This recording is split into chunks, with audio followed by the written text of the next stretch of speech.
pollen, and it just went like a clock going down in for millions and millions and millions and millions of years, hundreds of millions of years. And so sure, this is nothing new, but to say that it's no big deal, when we go from a warm period into an ice age, that's a big deal, because the average temperature of the Earth drops to minus 50 degrees below zero average in 72 hours. And that's been scientifically proven. In 3 days, it drops. And so most of the life on the Earth, if that were to happen, would die, would perish. It's always happened that way. It's part of life. It's the way Mother Earth has set it up. So we can't say it's bad or wrong. It just is. And so those people were able to track exactly what the Ice Age was tied to. And we now know it's not a theory. Well, everything is a theory in a way, because we never know what life is going to do for sure this next time around. It's like the sun coming up in the morning is a theory, even though it's been coming up every single time. Maybe this time it won't. You don't know that for sure. Yeah. But the probability is very high. And what John Hamaker found was that the ice ages were tied to minerals, the minerals that are in the dirt. When we can start on the end of an ice cycle. When the dirt all over the earth, all over the world, runs out of minerals, and it's finite. There's a certain amount in there. When they run out, the trees begin to die, and they get weak, and diseases start coming up. The pine trees here in the United States, they say the beetles are killing them. It's not the beetles. If you go deeper into that, there's 6 diseases hurting those trees, and those trees their immune systems are getting weak, and the beetles just come in and finish them off. But if they were healthy, the beetles wouldn't be able to do this.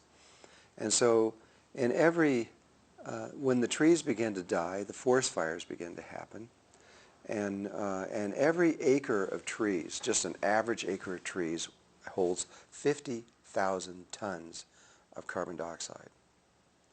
And so when these forest fires go through millions of acres, it's releasing massive amounts of carbon dioxide into the air, which begins the greenhouse effect. So even if there was no people here on Earth at all, not any at all, this is still going to happen. And so the plant life holds all this massive amount of carbon dioxide. As it dies and as it burns and goes into there, it goes back into the atmosphere, and that begins the greenhouse effect. We just happen to be adding to it. We're accelerating it. We're cutting several hundred years of our life off by what we're doing. We don't know exactly how much, but 300, 400, 500 years, we may have been able to go longer. But because of what we're doing, we're bringing the ice age closer to us by adding more carbon dioxide into the atmosphere. At the end of the ice age, or at the end of the warm period, which is what we're at right now, we've been 10,000 years of warm. And when we get to the end, the minerals run out, the trees die, and everything, and it goes up in there. The greenhouse effect begins to happen, and that begins to warm up the oceans. And right now, the oceans around the equator are like 86 degrees. That's not normal. They're very warm. That produces vast amounts of water. It goes in the air, tracks over, goes to the 2 poles, and begins to build the ice up. But at the same time, the warm temperature begins to melt this ice. And so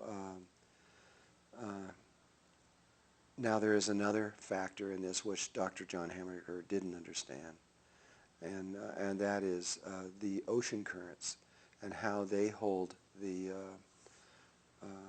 weather patterns. The patterns that we know, like, in Germany they have a certain time when spring comes and when, certain days, and it's different all over the world. Sahara Desert doesn't get rain. But 13,000 years ago, the Sahara Desert was a rainforest. And so things change. And why do they change? Because one of the reasons, not the only one, but one of the reasons is that these ocean currents change. We tend to think that the way the life has been on Earth for the last 150 years is the way it's kind of always been. But in fact, the climate that we're now living in is only 150 years old. That's it. Before that, we had an entirely different climate. And that was because the ocean currents in the 1300s slowed down in the Atlantic Ocean, causing what in history they call the Little Ice Age. And it was a temporary time of a drop in temperature because the ocean currents, which we'll explain in a minute, control these weather patterns, and it began to slow down. That causes, like in the United States, that causes the eastern seaboard to go extremely cold and the west, where we are now, to go into a drought. And so you can begin to trace all kinds of things. When it went into the 1300s, by the 1770-something, when our country was, when George Washington was here, and you look at paintings of him going across the Delaware, you see these giant chunks of ice floating down the Delaware because we were in the middle of a mini ice age taking place. But it only lasted from 1300 to 1850. And then the currents kicked back in again, and we're back into a warm climate all over again. The Anasazi, which are another ancient group of people that lived here in the United States in the Four Corners area, they can't understand why they disappeared. They say, well, why did it look like they just left in a single day and disappeared? But they didn't tie the weather pattern breakdown at that time. And what happened was there were 46 years without a drop of rain in this area. And they had no choice. All the underground aquifers and everything else dried up, and they had to leave. We could see from the satellites and from the things that the ocean current, especially the Atlantic Ocean current, was slowing down dramatically and had reached a stage of slowdown that was equal to the way it was in the 1300s, meaning that we would be followed by at least a mini ice age very quickly after that. That would be devastating to Europe, because the only reason that they have a warm climate is because that current flows north with the heat from the equator and warms up that area. Mm-hmm. If the Atlantic, what is called the Gulf Stream, were to slow down or stop, it would be devastating to Europe, unbelievably devastating to them. By 2005, there was no doubt this was occurring, or actually 2004, I think it was, when we figured out that we had enough data then that there's no doubt. It was even changing shape because it was slowing down so much. And I went on to German television. I told them, you guys are in a lot of trouble, and you have to begin to plan. They became very angry with me. I got all kinds of hate mail and emails and everything else saying I was crazy, didn't know what I was talking about. But I got letters from Sir David King, who is the eminent scientist who was under Tony Blair, who said that every word that we were saying was accurate and true, and that he agreed with us, what we were saying.